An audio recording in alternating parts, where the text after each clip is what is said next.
Paano mag-install and transfer ng files sa bagong EBIR Form 7.9.6?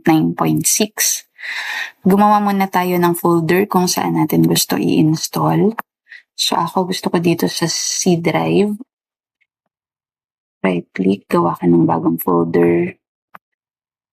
Kung anong gusto mong ipangalan, ako EBIR Form 7.9.6. Tapos, pumunta sa website ng BIR, bir.gov.ph. Pumunta sa e-services. Hanapin ang EBIR forms. Click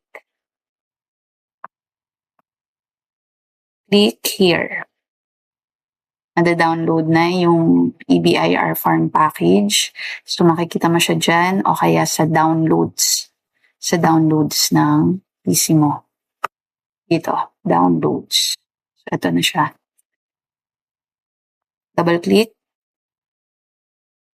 Pag may lumabas na ganyan, more info, tapos run anyway. Do you want to allow this app from an unknown publisher to make changes to your device? Yes. Tapos, next. Tapos, hanapin mo kung saan yung ginawa mong folder. Ito, EBIR Form 7.9.6. Diyan mo siya isa-save. Tapos, next. EBIR Forms, next.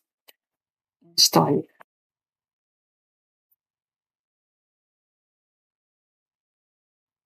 Finish. Ayan. Tapos, paano i-transfer yung files? Yung mga dati mong files sa 7.9.5. So, puntahan yung folder. Puntahan yung 7.9.5 mo. Muna. I-copy yung mahahalagang files. Log file, profile, save file, success, at saka temp. Copy, Ctrl-C, o kaya right-click, copy. Tapos, puntahan yung sinave, yung in-install mo na 7.9.6. I-paste.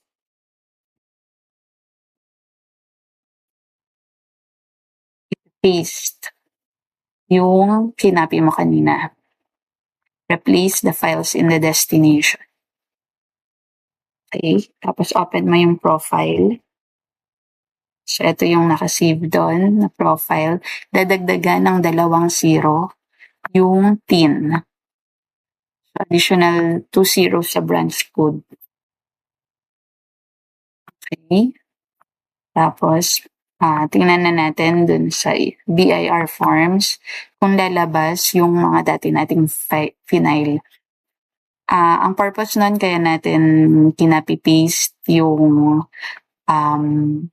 data from 7.9.5 to 7.9.6 is para lumabas pa rin dito sa bagong version yung mga dati nating final. So, lagay yung TIN. Etong TIN na to, gawa-gawa ko lang. Tapos, dito sa bagong version, 5 na yung branch code. 1, 2, 3, 4, 5. Tapos, ayan, lumabas na yung profile na dati kong ginawa. Tapos, tingnan natin kung lalabas na yung mga dating finals. Sa 1601C ko, ayan, lumabas na. So, kahit wala akong bagong in-encode, andyan na siya. Yun lang. Kaya nyo yan. Bye!